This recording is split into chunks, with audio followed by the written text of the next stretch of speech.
এমন বুদ্ধি নিয়ে যে কিভাবে সংসার করতে এলে ভেবে পাই না। এটাও বোঝো না কোন কাজটা আগে করতে হবে? এতদিন তো হলো, আর কবে বুঝবে? তোমার মা হওয়ারই যোগ্যতা নেই, বাচ্চার প্রয়োজনগুলো বুঝতে শেখনি এখনো। কথাগুলি একনাগাড়ে 8 বছর ধরে শুনে শুনে ক্লান্ত চৈতালি। কি যে তার যোগ্যতা আর কি যে তার গুণ, সবই ভুলতে বসেছে সেই বছরে। ধীরে ধীরে নিজের ওপর একটা বিতৃষ্ণা জন্মাচ্ছে তার। বুঝতে পারছে, সত্যি এতদিনেও কাজ শিখল না, রন্ধনপটীয়সী হলো না সে।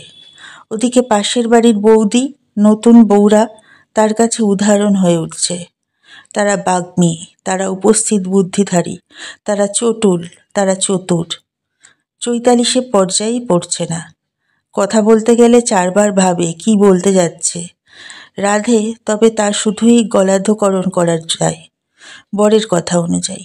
সাজতে জানে না, রূপসীও নয়, এক কথায় ঢ্যাঁড়স। নিজেকেই নিজে ঘৃণা করতে শুরু করে চৈতালি। সে ভুলতে থাকে তার প্রিয় হারমোনিয়ামে ধুলো ঝাড়তে। সে ভুলে যায় কবিতার খাতা খুলে 4 কলম লিখতে। সে ভয় পায় একলা সময় গান ধরতে।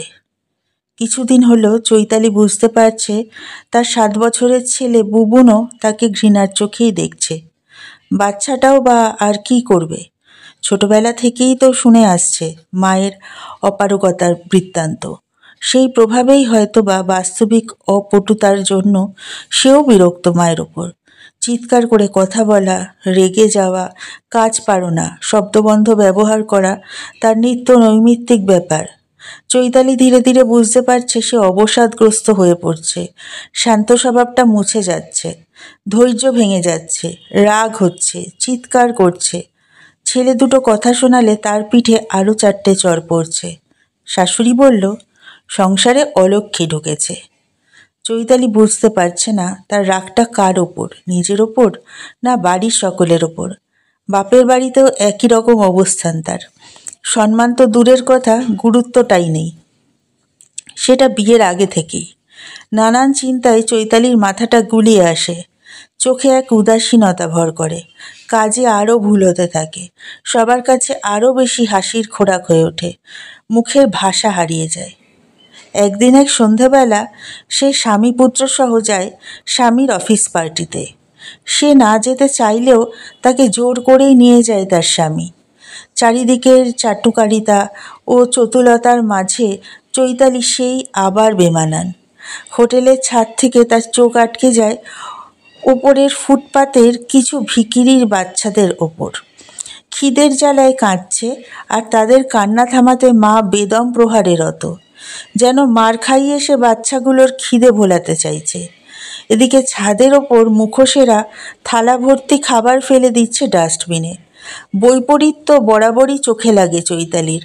আজ কেন কে জানে বসে থাকতে পারল না। 1 প্লেট খাবার নিয়ে সিঁড়ি বেয়ে নামতে লাগলো নিচে।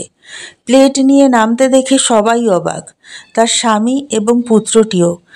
দারোয়ান বাধা দিলেও থামল না সে। এক দৌড়ে রাস্তা পার করে মাটিতে বসেই খাওয়াতে লাগলো শিশু দুটিকে।